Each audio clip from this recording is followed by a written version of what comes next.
안녕하세요. 오늘은 재료과학을 공부하시다 보면 분명히 지방산 중에서도 포화지방산과 불포화지방산이 나올 겁니다. 그 부분에 대해서도 반드시 아셔야 될 것도 있고 내가 암기를 하고 넘어가야 되는 부분도 있을 거예요. 제가 그 부분에 대해서 조금 더 쉽고 빠르게 이해할 수 있도록 지금부터 설명을 하도록 하겠습니다. 자, 먼저 포화지방산과 불포화지방산을 보기 전에 지방의 기본 단위부터 살짝 복습하고 넘어갈게요. 우리가 단백질, 탄수화물, 지방의 기본 단위들이 있었어요. 탄수화물의 기본 단위는 포도당, 단백질 기본 단위는 아미노산, 지방은 지방산과 글리세린이었습니다. 자, 지방산과 글리세린의 구조는요. 이렇게 글리세린이 있으면 지방산이 이렇게 3개 붙어 있어요. 그래서 이거를 뭔가 트라이앵글 같다고 해서 트리글리세라이드라고도 하거든요. 트리글리세라이드라고도 합니다.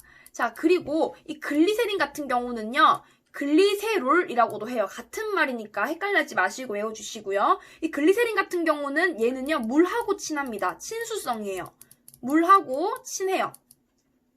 이 지방산 같은 경우는 지방하고 친한 친유성이 됩니다. 친유성.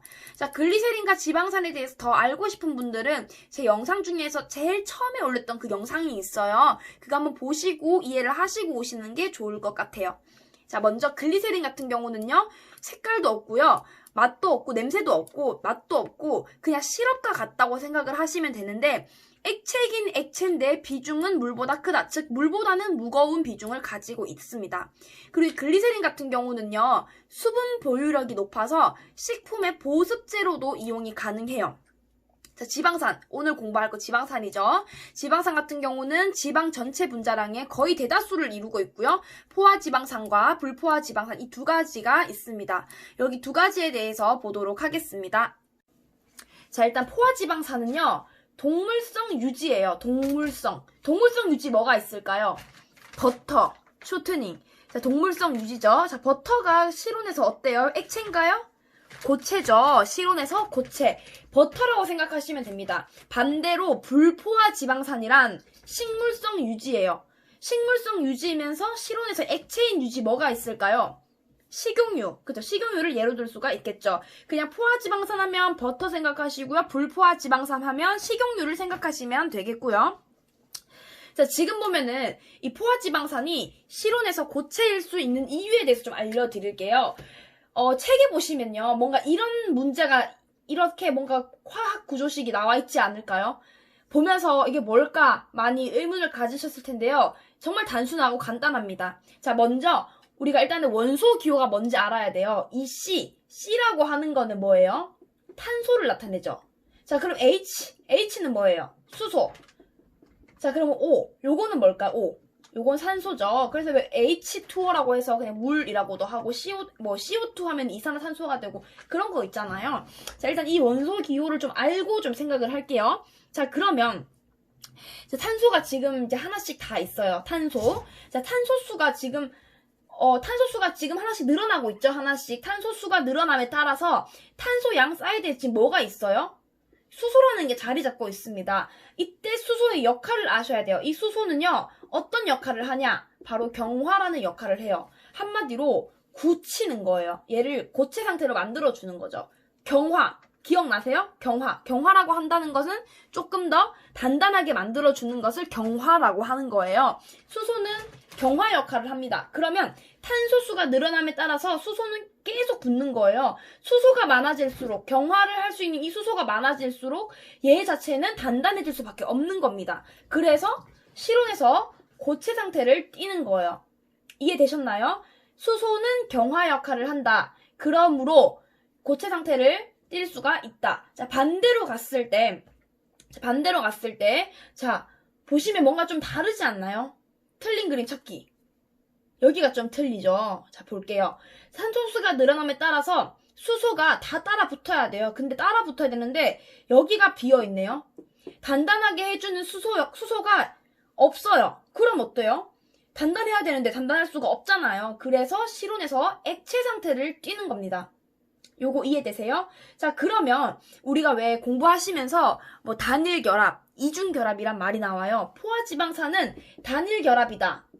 요것도 분명히 보셨을 거예요. 그리고 이중결합, 불포화 지방산은 이중결합이다. 요것도 아실 겁니다. 이게 뭐냐면 단일이라고 하는 것은요, 하나, 요거 하나로 연결되어 있는 걸 단일이라고 해요. 불포화는요, 자 보세요. 탄소수가 한 개씩 늘어나고 있죠. 근데 수소가 있어야 할 자리가 없다 보니 탄소가 한 번 더 결합을 한 거예요. 2번.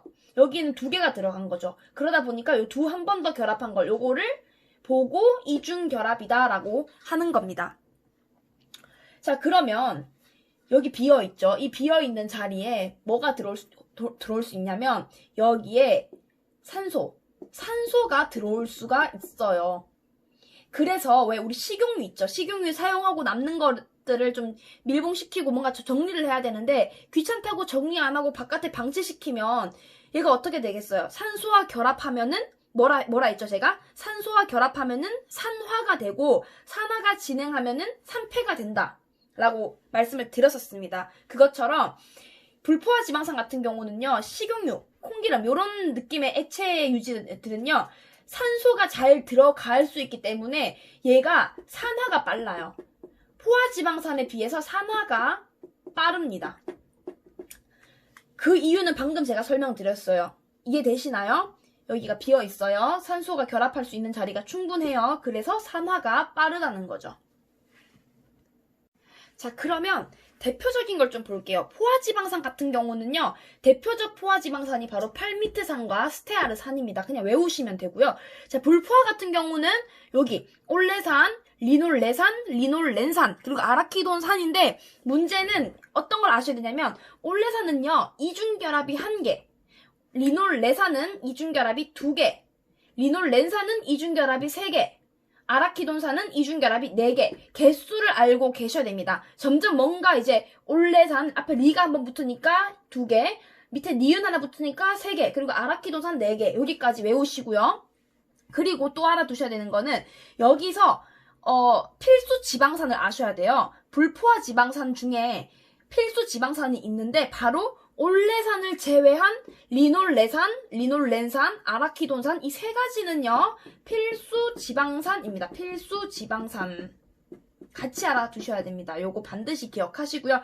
자, 그리고 문제에 뭐가 나오냐면 다음 중 불포화 지방산 중 하나의 이중결합으로만 되어 있는 것은 뭔가 하나라는 말이 나오고요. 뭐 단일 이중결합이란 말도 있고 뭐 그렇게 하나를 꼭 집어서 말하는 경우가 있어요. 그때는 헷갈려 하지 마시고요. 아, 이중결합이 1개인 올레산을 말하는구나 하고 올레산을 정답으로 찍으시면 되겠습니다. 자, 마지막 갈게요. 탄소수가 증가할수록 용점과 비점이 높아진다라는 문장도 보신 적이 있을 겁니다. 자, 이때 용점과 비점이 뭐냐면 용점이라고 하는 것은요, 녹는 점을 말하고요. 녹는 점. 그리고 비점은 끓는 점을 말해요. 자, 이해가 안 되시죠? 자, 이걸 이해를 시켜드리겠습니다. 뭐로 예를 들냐면 제가 팥빙수 얼음하고 그냥 가거름을 설명드릴게요. 우리 단단한 막 큰 가거름 요걸 떠올려보세요. 가거름이에요. 가거름이 있고 그래 얼음 동상을 떠올려보세요. 얼음으로 만든 동상. 그리고 팥빙수, 팥빙수에 그 얼음 있죠. 자, 요 얼음이 있어요. 어떤 게 더 빨리 녹을까요? 당연히 얘가 더 빨리 녹겠죠. 만약에 실내 온도가 20도라고 쳤을 때 얘는 이미 15도에서 다 녹았다면 얘는 20도에 녹지 않을걸요? 한 30도 넘어가야지만이 녹을 거예요. 그게 바로 용점입니다. 자, 탄소수가 증가한다는 거는 그만큼 탄소수가 증가함에 따라서 뭐가 같이 늘었죠? 수소가 같이 늘었었어요.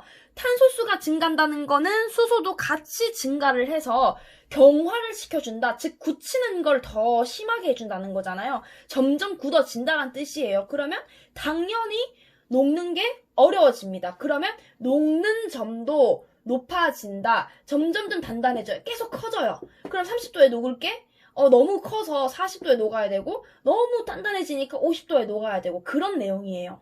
용점이 높아진다. 마찬가지로 비점도 높아진다. 요 내용입니다. 요거 이해되시나요? 이해가 되셔야 될 텐데. 자, 반대로 불포화 지방산 같은 경우는 반대예요. 탄소수가 적을수록 탄소수가 적다는 거는 뭐예요? 그냥 굳히게 하는 그 경화 역할을 하는 수소가 적다는 거고 이중결합수가 많다는 거는 요게 많다는 거는 그만큼 수소가 들어갈 자리가 많이 비었다는 뜻이에요.